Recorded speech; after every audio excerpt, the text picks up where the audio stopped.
Hello everyone, welcome back to my channel Poppy's cooking and blog. আশা করি আপনারা সবাই ভালো আছেন, সুস্থ আছেন। তো আজকে আমি আপনাদের জন্য নিয়ে এসেছি সকালবেলার জন্য খুবই সুস্বাদু এবং চটজলদি ব্রেকফাস্ট রেসিপি, যেটা খেতে কিন্তু খুবই ভালো হয় আর বানাতেও কিন্তু খুবই সহজ। চলুন তাহলে বানানো যাক। আর এটা বানানোর জন্য আমার যা যা লাগছে সেটা হলো, দেখুন আমি এখানে আলু সরু সরু করে কেটে নিয়েছি কারি পাতা, পেঁয়াজ কুচনো, চিনেবাদাম, সর্ষে, শুকনো লঙ্কা আর চেরা কাঁচা লঙ্কা। আর এটার জন্য আমি নিয়েছি এখানে কিছুটা চিড়েটা আমি আগে ভালো করে ধুয়ে ভালো করে জল ঝরিয়ে নেব। দেখুন আমি এরকম চিড়ে নিয়েছি, আপনারা কিন্তু যেরকম খুশি চিড়ে নিতে পারেন।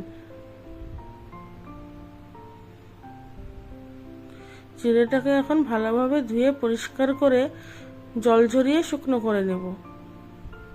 এদিকে দেখুন আমার কড়াইতে তেল গরম হয়ে গেছে, আর এখানে আমি দিয়ে দিয়েছি ফোড়নের জন্য কিছুটা কালো সর্ষে আর শুকনো লঙ্কা।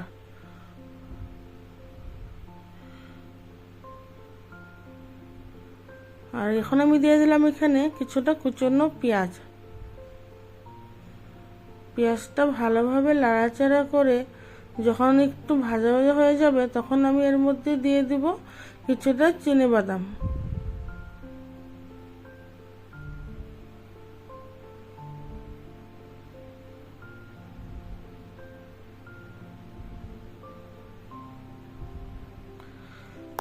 দেখুন আমার বাদামগুলো ভালো করে ভাজা হয়ে গেছে। এখন আমি এর মধ্যে দিয়ে দিয়েছি কারি পাতাটা কিন্তু আপনারা অবশ্যই দিবেন।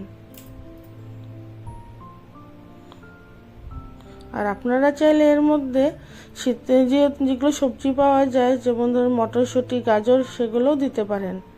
এখন আমি এর মধ্যে দিয়ে দিলাম যে আলুগুলো কেটে রেখেছি, সেগুলো দিয়ে ভালোভাবে নাড়াচাড়া করে আলুগুলো ভেজে নিব। দেখুন দিয়ে দিলাম নুন আর কালারের জন্য কিছুটা হলুদ গুঁড়ো।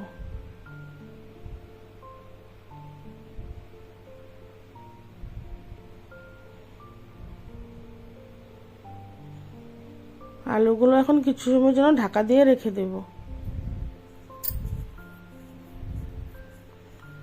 দেখুন আমার আলুগুলো সুন্দর ভাজা হয়ে গেছে। দেখুন আমার আলুগুলো সুন্দর ভাজা হয়ে গেছে। এখন আমি এর মধ্যে দিয়ে দিব যে চিড়েগুলো ভালোভাবে ধুয়ে জল ঝরিয়ে শুকিয়ে রেখেছিলাম, সেগুলো এখন এর মধ্যে দিয়ে দিব। চিড়েটা ভালোভাবে জল ঝরিয়ে নেবেন, তাহলে কিন্তু আপনাদের এটা বানাতে খুবই সুবিধা হবে।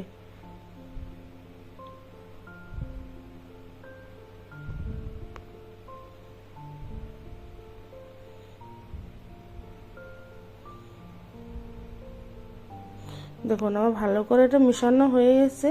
এখন আমি এর মধ্যে দিয়ে দিব স্বাদ মতো নুন আর টেস্টের জন্য কিছুটা চিনি।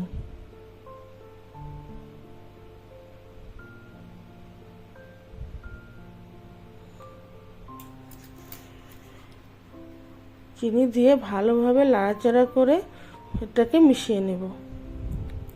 আর আপনারা কে কোথা থেকে আমার ভিডিওটা দেখছেন অবশ্যই কমেন্ট করে জানাবেন।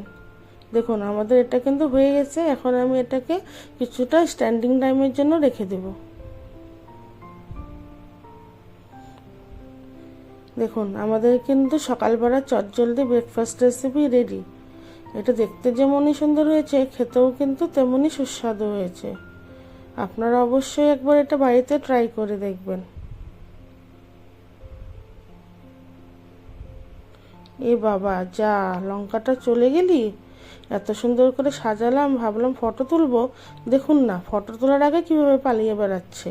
আরে দাঁড়া, ফটোটা তুলে নিই তারপরে যা। আমার এই ভিডিওটি দেখার জন্য আপনাদের অনেক অনেক ধন্যবাদ।